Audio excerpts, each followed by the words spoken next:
Yo, it's Monday. Sometimes you have to, but today we get to. That's the best part. We're talking about a little drama around VW and Scout, talking about Trader Joe's, and talking about dealers prioritizing parts. Parts. I didn't run out of time today. Prioritizing parts. People prioritizing parts would have been a better little thing right there, but it's Monday morning, so we went with dealers. What a Monday morning. First Monday in March. I don't know why that just feels good to me. Is it? Yesterday, Paul, get this. You want to hear something wild? Of course I do. I'm reminiscing on the fact that I believe we talked about the last time I talked about mowing was in December. Oh. And now, first weekend in March, I have mowed my lawn. You did it. And it was absolutely necessary. Like, I was midway through mowing the lawn thinking, if I wait another week, this would have been hard. It's over. I have no idea what that's like. The last time I mowed my lawn was probably October. Unbelievable. And I'll probably get to mow it again in like May, maybe April.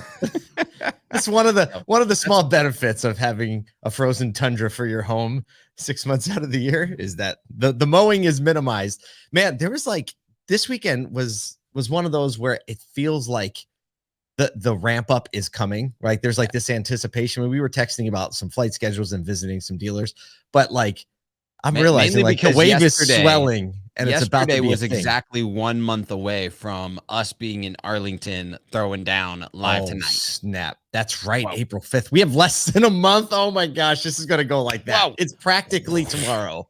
Yeah. Practically tomorrow. Hey, we're going to be in Arlington for our Soto X world tour. We'll just call it a Soto X. But in Arlington, we're going to do our Soto Live Tonight show. We're visiting 3 dealers. We're going to tell you more about them soon. But if you circle April 5th on your calendar, and if you can get to Arlington, we would love to have you there to be part of some workshops and a live studio audience for a taping of a show very similar to the year-end extravaganza. We're going to wear suits. We're going to have a band with us. We're going to learn a lot from some amazing dealers and executives. We're going to have a game show, do giveaways. I mean, why wouldn't you want to be at this event?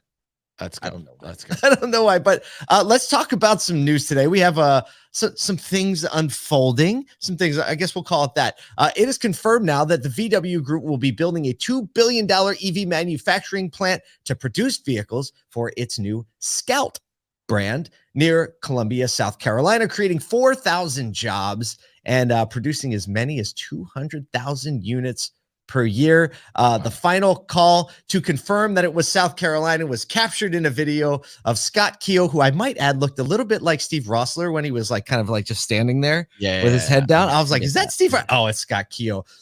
So Scout released this video. He's on one side, on the phone, and then there's just this whole group of officials just hanging out. Did you watch it? Because it is literally I was like, this looks like draft day. Are we this guy's getting a call? The people are celebrating. You got the back office and and everything, and everybody's like, we got it. It was part of it. The part of it that was kind of funny is it's obviously planned, right? Because you have the drama of the both. It's got the Scout logo on top of it, and then you have 20 people in the frame surrounding the desk, it's a photo op. I was like, yeah, this is probably just how they roll every day. They're just hanging out in the governor's office, hanging out around him, and basically says, I know we're all busy, but I just want to say one word, and that's congratulations, right? And everybody gets excited for that coming. Groundbreaking set for mid-2023 with production starting in 2026 from Scott Keogh, CEO Scott Keogh's post LinkedIn announcement. He said the 1960, the original Scout revolutionized what it meant to go places, what it means to see the world from the driver's seat.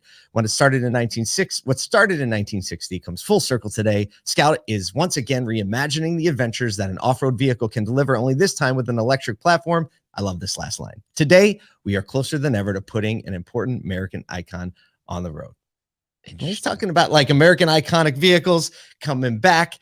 Look, everybody in this audience is asking one question. What's the question, Kyle? We didn't even talk about this, but you know the question. So what about the dealers, Scott? What about the dealers? There has been zero mention of whether or not the vehicles would be available through the network of Volkswagen dealers. However, you can go to the social posts and seen a lot of commentary on that. I mean, there's a lot of talk that this is a very possibility that they could leverage the VW network to have an unprecedented EV brand launch. There's no other EV brand, right, that was developed as a sub brand, sole EV brand that has launched with a dealer network. And the dealers, every dealer that I've talked to has said, we are pressing VW and Scout to say, we want to be a part of this. We think we can sell this. We can do a good job here. But like, there has been no mention. And I've actually talked to a couple people that have said, like, it sounds like a plan to go direct to consumer. So we'll see how it folds. And I wonder if even like for service, you think of the advantage of having that network, even to service it or test drive it. I don't know. Scott Keogh, obviously very well respected amongst dealer circles. Yep. Right. We're not talking about an executive coming in just to like trash the dealer network. Scott spent years and decades of his career building the dealer network and becoming a champion of it. So just leave it to VW to like kind of like brand play their way through it. Like they're just good at brand, period. They are. They're good at brand. Well, speaking of a dealer network, segue. I was wondering how that was going to come out. I was like, boom, you did it. You did it. Can't do it. There it is. There it is. Okay. Go ahead. You can do it. You want me to do it? You do. You got it. Go. Okay. In an effort to help parts departments move through back orders and continued shortages to keep customers on the road, Kia had introduced a D2D Express program, dealership to dealership parts program that automates and incentivizes dealers to get backordered parts directly from other dealers. And 7 months later now, the program is showing huge success in the way of a fourfold return or a fourfold increase in people getting back on the road faster. Here's a quote from the Automotive News article. The program allows a dealership to look at Kia's national parts ordering system to find where a component may exist, and Kia will handle the expedited shipping costs and incentivize the dealer selling the part by giving them an additional 15% of the price. GM, Honda, Stellantis have programs similar, but the takeaway, right? This is like people working together. This is why we're excited. This is what kind of blows my mind is okay. There's 4 brands that are mentioned. I don't know if there are others that have done this, but does it not seem ridiculous that this hasn't been thought of before? I thought that the moment I read the article, that was my first thought. What you're saying is we've got this network of warehouses across the country, 4 or 5 in every single city, that are warehousing parts, and like the speed you can only get it from the one place. Yeah. Now, granted, they did put the program in place 7 months ago, and now it's like revisiting the success of the program. This is a great example of how the industry needs to break down the old way we've been doing things and prioritizing the most important thing, which is the customer experience. And if somebody is in their Kia and it's broken and they bought it new and it's waiting for a back-ordered part, guess what? What do you think their brand experience with Kia is doing? Going up or going down? Just skyrocketing. It's going, especially with just way better. This is what's crazy. We've been doing dealer trades on new cars for years and years and years and years and years. This seems like a logical step for the other piece of inventory that you have sitting on the lot, right? There's a lot of conversation going on around fix stops and parts. We are kind of doubling down on our desire to give fix stops and parts some love in the Soduverse. We want more you all in this network, and we're going to talk about it more. We're actually likely going to be on the ground in Orlando sometime in the middle of the year at a fix stops and parts conference. Yes, our very first parts conference. We'll tell you more about that if and when that comes together. But the bottom line is this, is that everyone in the store, every department has to work to make the customer experience amazing, and fix stops and parts is in there every day, slugging it out. Parts department doesn't have any windows, and they're still smiling and they're still crushing it. It doesn't have any windows. Well, windows to the outside. So they have service windows. So true. Why is that always happen? Poor guys. Put them on the edge. Put them on the edge. right. Customer interest. Some of them, right? Make it more like a Napa. I don't know. Now we're consulting on building design. Let's go. Hey. Speaking of beautiful buildings. Ooh. Stop. Segue. Time. And you'll know if you've ever been to a Trader Joe's why this makes a whole lot of sense for me to say, speaking of beautiful buildings, because they always have the customer in mind when they build, especially their just like one-off rooftops that are standalone. So a Retail Wire feature on the grocery chain Trader Joe's gives a peek behind the curtain from the Inside Trader Joe's podcast. Yes, Trader Joe's grocery store has a podcast. Can you do that? Can you do that? Are you allowed to do that? Talking about why has earned extreme loyalty and some of some and has become an example of great company culture. The secret sauce, according to Ty, a store manager in Colorado, is get this, not pay plans or pensions or company cars. It's hiring nice people who really love people. Put it on a shirt and sell it. He has the shirt on. Oh man. Yes. Oh man. Oh man, it's absolutely great. You pulled out a few quotes from this because it was like every single thing just draws a straight line to the industry that we're in, and the idea of going, hey, look, we're gonna leverage people to create the great company culture instead of like trying to pack all these things in that amplify or try to make a company culture great. And man, so first of all, we skipped over we didn't skip over, we breezed past it, but Trader Joe's has a podcast where they talk about their culture and their operations.